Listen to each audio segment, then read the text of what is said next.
मैं एक कविता आपको सुना रहा हूं। आधी सदी बीत गई जीवन की और मैं कभी भी वैष्णो देवी नहीं गया था। हमारे यहां यह धारणा है कि भगवान जब बुलाते हैं, भगवती जब बुलाती है तभी जाना पड़ता है, तभी पहुंचना पड़ता है। इस बार नवरात्र में वहां के ट्रस्ट का आदेश आया कि पहली नवरात्रि पर माता के द्वार पर आप कुछ सुनाइएगा। तो मैंने सोचा कि जो भजन चल रहे हैं, जो कविताएं चल रही, उन्हें तो क्या सुनाना, कुछ नया लिखना पड़ेगा। तो मैंने एक कविता लिखी और पिछले साल से इस साल के बीच में जो प्राथमिक रूप से कुछ कविताएं लिखी हैं, उनमें यही एक श्रेष्ठ कविता मुझे लगती है। और यहां पर एक संत व्यक्तित्व भी मंच पर हैं जो संयोग से हमारे मुख्यमंत्री हैं, मैं उनको भी समर्पित करता हूं। आदरणीय रक्षा मंत्री जी और सभी यहां पर लोग बैठे हैं, उनको भी समर्पित करता हूं। पहली पंक्ति को आप पकड़ लेंगे, उसे गुनगुनाएंगे, गाएंगे तो मुझे अच्छा लगेगा। निवेदन करता हूं जो लोग मोबाइल रिकॉर्ड कर रहे हैं वो आराम से सुने तो ज्यादा बेहतर लगेगा। आपकी तालियां ही मेरा पारिश्रमिक है, इस बात का आप ध्यान रखें। कि भवानी, पहली पंक्ति आ रही है, इसे संभालिएगा। मैंने वहां द्वार पर बैठकर मां को क्या सुनाया कि भवानी सुन लो राम कहानी, भवानी सुन लो राम कहानी, भवानी सुन लो। जब तक आपकी आवाज नहीं आएगी, चाहे मुख्यमंत्री जी जाएं चाहे ना जाएं, यही लाइन चलेगी। भवानी सुन लो राम कहानी, भवानी सुन। रोज नई लगती है लेकिन है ये परम पुरानी। अगली पंक्ति जो समझ जाएंगे उनकी तालियां गूंजेंगी। रोज नई लगती है लेकिन है ये परम पुरानी।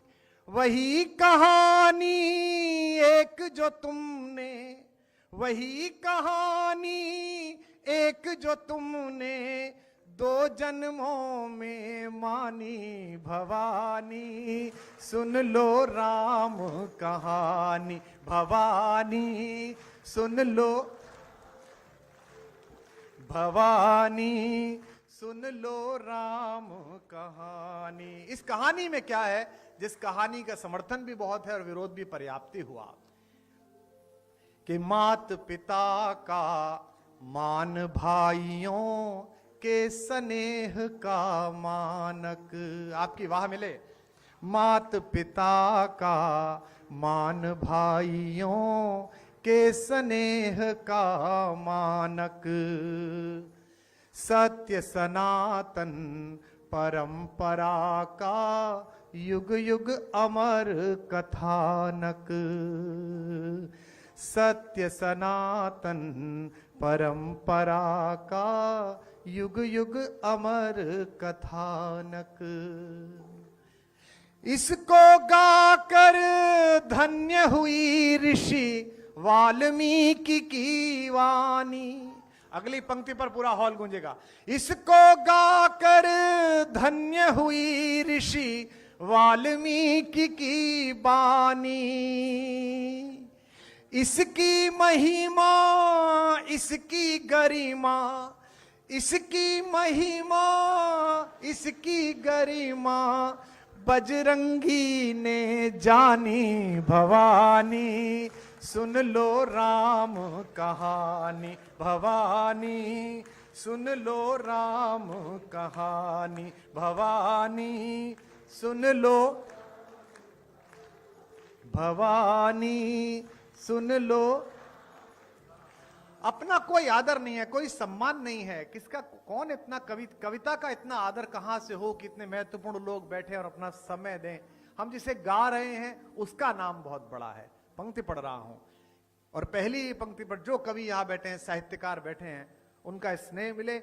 और भारतीय जनता पार्टी के लोग कितने भी गर्वित हो जाए कि इतने राज्यों में सरकार है, केंद्र में 3 बार आ गई कि चौथी बार आएगी, हम तो ये मानते हैं कि जैसी भी पार्टी है, जो भी एक कवि के द्वारा चलाई गई है, कवि के परिश्रम से, उसके शब्दों से चली है। कि तुलसी तुलसी से, तुलसी तुलसी से पावन हो गए कथा यह गाकर। तुलसी तुलसी से पावन हो गए कथा यह गाकर। भाग्य बली हैं फिर भी खुद को कहें राम का चाकर। भाग्य बली हैं फिर भी खुद को कहें राम का चाकर। एक पंक्ति खास तौर पर सुन लीजिएगा। भाग्य बली हैं फिर भी खुद को कहें राम का चाकर।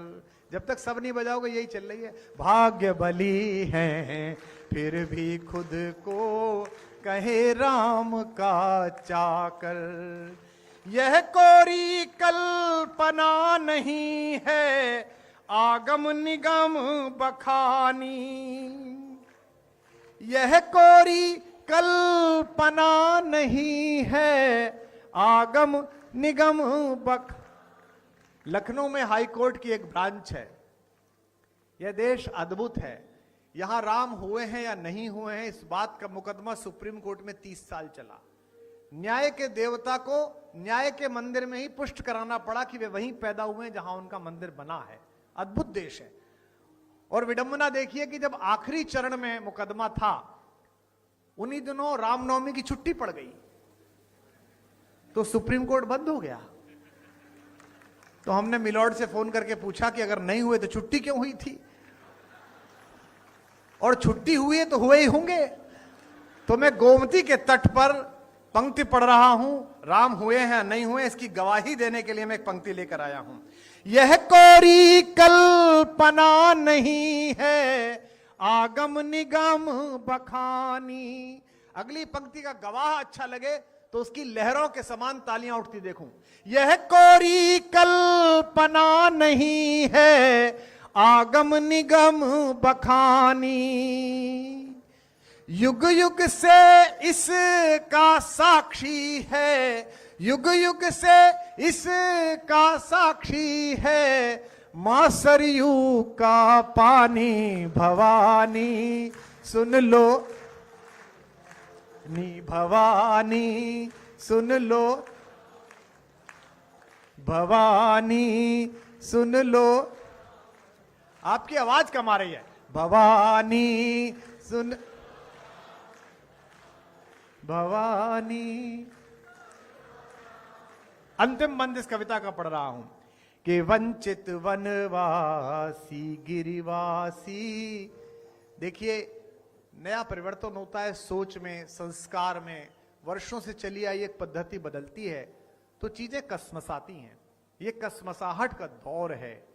यहां नए साल पर पहली बार ऐसा हो रहा है कि आगरा में जो एक कब्रिस्तान है सफेद रंग का, उसे देखने जाने की बजाय युवा ज्यादा मात्रा में आगरा की बजाय अयोध्या जी जा रहे हैं, वृंदावन जा रहे हैं। परिवर्तन हो रहा है। तो बदलते में देर लगेगी और तर्क का उत्तर दिया जा सकता है, कुतर्क का नहीं दिया जा सकता। जिनको लगता है कि धर्मनिरपेक्ष देश है, इसमें इतना राम क्यों, इतनी रामनवमी क्यों, धर्मनिरपेक्ष है तभी तो सब चल रहा है। अगर राम रिश्तेदार नहीं है, राम पूर्वज नहीं है, तो इतनी सारी क्रिसमस मन रही है, हम ही लोग मना रहे हैं। सेंटा क्लॉज कौन हमारे फूफा जी थे, फिर भी मना रहे हैं ना, इतना अच्छा मना रहे हैं। तो देश में सभी का आदर है। तब कह रहा हूं, निवेदन करता हूं कि भवानी सुन लो, भवानी। कैसी कहानी है। वंचित वनवासी गिरिवासी जिसमें बने सहायक। वंचित, हमारे संजय निषाद जी बैठे हैं, कम हंसा करो। हाँ अभी वीडियो पे हंस दिए थे, कितना बुरा लगा है थोड़ा। लेकिन ये निषाद हैं, ये मुझसे जब भी मिलते हैं हाथ मिलाते हैं। मैं कहता हूं भाई आपसे हाथ नहीं मिला सकता, आप हमारे बॉस के मित्र के घर से हो। हम तो सेवक लोग हैं, हम लोग तो राम जी के चरणों की धूल के दास हैं। आपने तो उनसे भी वसूल करवा लिया था। तो अगर इस सरकार में वसूल है कर रहे हैं तो इसमें समस्या क्या है। राम जी की सरकार है तो निषाद वसूल कर रहा है, उसमें क्या है। पर मुझे यह पता नहीं था कि एक नाव पार कराने की इतनी बड़ी फीस देनी पड़ेगी कि एक आदमी को मंत्री बनाना पड़ेगा। बताइए के वंचित वनवासी गिरिवासी जिसमें बने सहायक।